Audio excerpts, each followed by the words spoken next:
Si la ley de atracción te ha fallado, no es porque no creas suficientemente.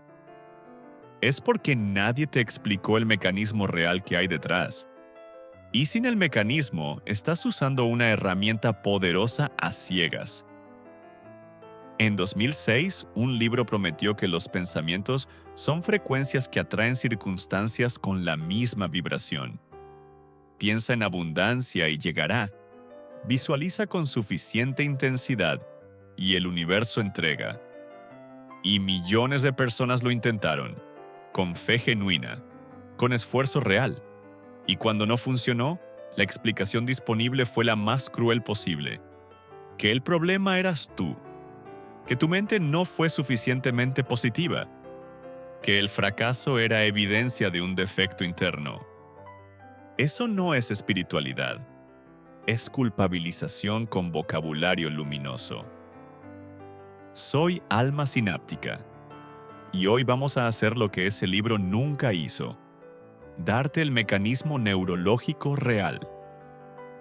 ¿Qué parte de la ley de atracción tiene fundamento científico sólido? ¿Qué parte fue distorsionada en la traducción cultural? ¿Y por qué a veces funciona y otras veces no? Con una precisión que ninguna afirmación positiva puede darte por sí sola. La diferencia entre la versión mágica y la versión neurológica no es que una sea verdadera y la otra falsa. Es que una explica el mecanismo y la otra no. Y cuando entiendes el mecanismo, dejas de esperar que el universo entregue y empiezas a trabajar directamente con el único sistema que puede crear lo que deseas: tu cerebro. Quédate hasta el final, porque lo que vas a descubrir no cancela la promesa original, la hace por fin cumplible.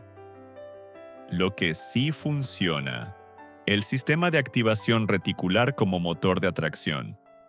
Hablamos del sistema de activación reticular en episodios anteriores, pero en el contexto de la ley de atracción, su función merece una mirada más detenida porque es el mecanismo neurológico más cercano a lo que la versión popular describe como vibración o frecuencia. Tu sistema de activación reticular, o SARA, filtra en cada segundo los 11 millones de bits de información que tu cerebro recibe del entorno y decide cuáles de los aproximadamente 40 bits conscientes mereces ver. Y el criterio de selección principal es la relevancia para lo que ya considera importante. Lo que se repite en tus pensamientos, lo que carga mayor intensidad emocional, lo que ha sido señalado como prioritario por la experiencia acumulada. Eso es lo que el SARA deja pasar a tu conciencia. Lo que esto significa en términos prácticos es real y verificable. Cuando cambias de forma genuina lo que consideras importante, cuando instalas en tu sistema nervioso una nueva identidad o un nuevo conjunto de prioridades con suficiente profundidad emocional, literalmente empiezas a ver cosas que antes no veías. No porque no existieran, porque antes tu SARA las filtraba como irrelevantes.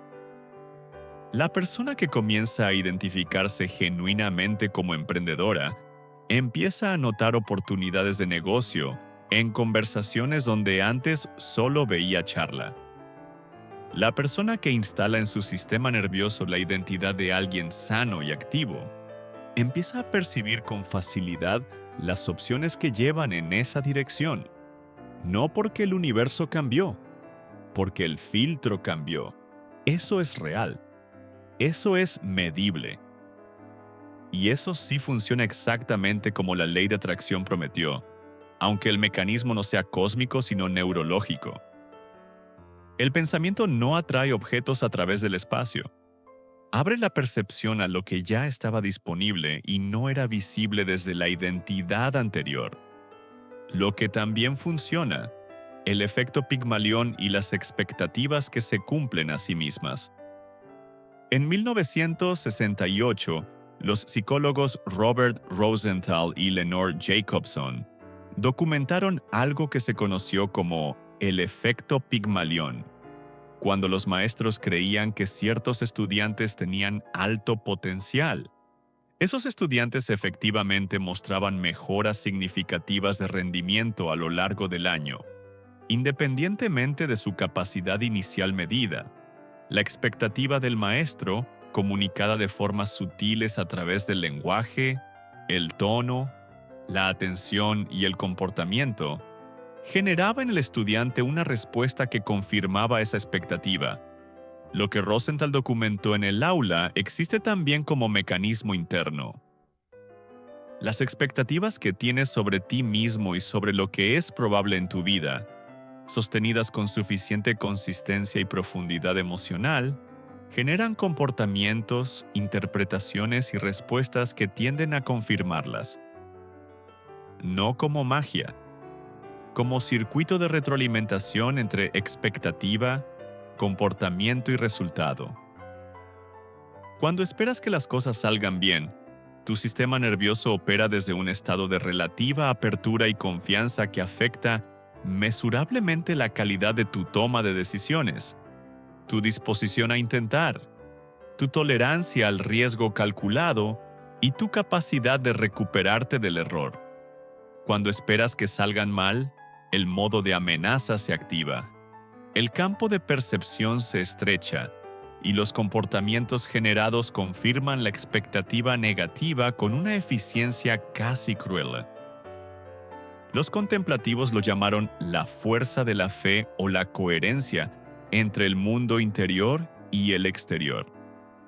La psicología lo documenta como profecía autocumplida.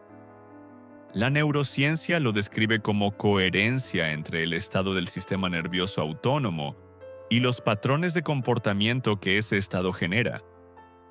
Todos señalan el mismo circuito. La mente crea condiciones que confirman lo que la mente espera. Lo que no funciona.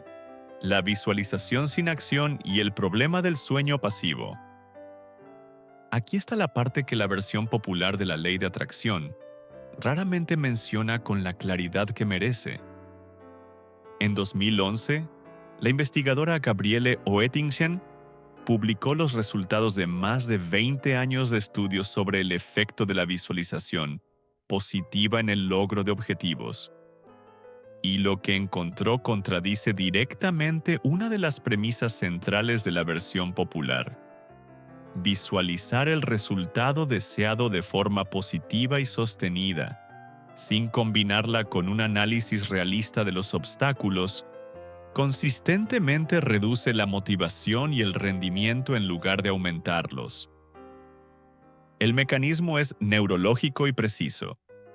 Cuando visualizas vívidamente un resultado positivo, tu cerebro experimenta algo parecido a haber logrado ese resultado. La recompensa anticipada activa el sistema dopaminérgico, y ese anticipo de recompensa reduce la señal de urgencia que normalmente moviliza la acción. En términos simples, si tu cerebro ya sintió que lo conseguiste, tiene menos razón neurológica para movilizarse a conseguirlo de verdad. Esto no significa que la visualización no funcione. Significa que la visualización, sin acción, sin planificación de obstáculos, sin el componente conductual que convierte la intención en comportamiento real, produce exactamente lo contrario de lo que promete. Te da el sabor sin la comida y deja al sistema nervioso satisfecho con una experiencia que solo existió en la imaginación. La investigación de Oettingen desarrolló una alternativa que sí funciona: el contraste mental. Visualizar el resultado deseado con detalle y emoción genuina, y luego examinar con honestidad los obstáculos reales que se interponen, y formular un plan de acción específico para cada uno. Este proceso, que ella llamó WOOP, por sus siglas en inglés, produce mejoras mesurables de motivación y rendimiento en comparación con la visualización positiva sola, porque activa tanto la red de recompensa como los circuitos de planificación ejecutiva que generan comportamiento real. Lo que nunca funcionará. la positividad tóxica y la supresión emocional. Hay una consecuencia de la versión popular de la ley de atracción que merece ser nombrada con claridad porque ha causado daño real en personas reales. La idea de que los pensamientos negativos atraen experiencias negativas, llevada a su conclusión lógica, produce una relación de miedo hacia las propias emociones difíciles. Miedo a sentir tristeza porque la tristeza atrae más tristeza. Miedo a reconocer el dolor porque reconocerlo lo amplifica. Miedo a admitir el miedo porque el miedo crea más de lo que se teme. Y ese miedo a las propias emociones produce algo que la neurociencia documenta con claridad: supresión emocional. La supresión emocional, el esfuerzo activo de no sentir lo que se está sintiendo, no hace desaparecer la emoción. La almacena en el cuerpo como tensión no resuelta, eleva el cortisol, activa la amígdala de forma crónica y reduce la capacidad de la corteza prefrontal para la regulación emocional genuina. En otras palabras, suprimir el miedo para no atraer lo que se teme produce exactamente el estado neurológico que más facilita la materialización de lo que se teme. Las emociones difíciles no son señales de vibración equivocada, son información del sistema nervioso que merece ser recibida, procesada e integrada. Un cerebro que puede sentir el dolor completamente y dejarlo pasar es neurológicamente más saludable, más regulado y más capaz de operar desde estados elevados que un cerebro que gasta energía constantemente en no sentir lo que está sintiendo. Los contemplativos lo sabían. Las prácticas contemplativas auténticas nunca pidieron eliminar el sufrimiento como condición para el despertar. Pidieron relacionarse con él de forma diferente. No suprimirlo, observarlo, no identificarse con él, atravesarlo. Hay una diferencia enorme entre esas dos instrucciones, y la neurociencia moderna la confirma con precisión. La versión honesta, lo que la mente sí puede hacer. Entonces, despejado el terreno de lo que no funciona y por qué, ¿cuál es la versión honesta de lo que la mente puede hacer sobre la realidad que experimentas? Tu mente no atrae objetos a través del espacio mediante frecuencias vibratorias. Eso no tiene soporte en la física ni en la neurociencia. Lo que tu mente sí hace, y lo hace con una eficiencia que puede parecer mágica cuando se entiende desde afuera, es construir el filtro perceptual a través del cual la realidad llega a ti. Determina qué percibes como oportunidad y qué pasa invisible. Genera el estado del sistema nervioso desde el cual tomas decisiones, que a su vez determinan en gran medida los resultados que experimentas. Produce las expectativas que se convierten en profecías autocumplidas a través del comportamiento. E instala la identidad subconsciente que define, por debajo del nivel de la elección consciente, hacia qué tipos de situaciones y personas te mueves y cuáles evitas. Todo eso es real. Todo eso es medible. Y todo eso puede cambiarse de forma deliberada cuando entiendes los mecanismos neurológicos que lo sostienen, que es exactamente lo que hemos estado explorando a lo largo de estos episodios. La ley de atracción, en su versión neurológicamente honesta, no es el universo entregando pedidos. Es el cerebro construyendo la realidad que percibe en coherencia con la identidad que sostiene. Y esa coherencia puede ser intervenida conscientemente, con las herramientas correctas, trabajando al nivel correcto. En el próximo episodio vamos a llevar esta conversación a un terreno que cruza la frontera entre la neurociencia convencional y algo que todavía está siendo cartografiado con cautela por los investigadores más valientes del campo: la posibilidad de que el cerebro humano tenga capacidades de procesamiento que no se explican completamente desde la biología clásica, lo que la física cuántica y la neurociencia de frontera están comenzando a sugerir sobre la mente humana. Es inquietante, fascinante y más cercano a lo que las tradiciones espirituales describieron de lo que la ciencia convencional estaría cómoda admitiendo. Ahora lo entiendes, ahora lo ves.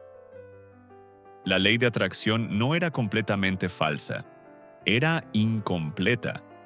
Señalaba algo real, pero lo explicaba con un mecanismo que no resistía el escrutinio.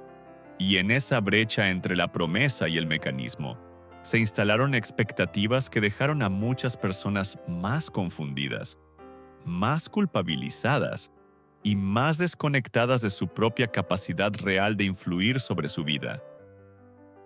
El sistema de activación reticular realmente cambia lo que percibes cuando cambias lo que consideras importante. Las expectativas realmente generan comportamientos que tienden a confirmarlas. La identidad subconsciente realmente determina hacia dónde se orienta la vida de una persona, con una consistencia que puede parecer destino, pero que es arquitectura neurológica modificable. Y la visualización positiva sin acción real no funciona. La supresión de las emociones difíciles no funciona. Y esperar que el universo entregue lo que se desea sin entender los mecanismos cerebrales que hacen posible o imposible recibirlo no funciona. Lo que funciona es más exigente que repetir afirmaciones y más poderoso que cualquier promesa de entrega cósmica. Requiere trabajar la identidad a nivel neurológico. Requiere diseñar el estado desde el cual se actúa. Requiere combinar la visión con el análisis honesto de los obstáculos y la acción coherente que los atraviesa. Requiere integrar las emociones difíciles en lugar de suprimirlas.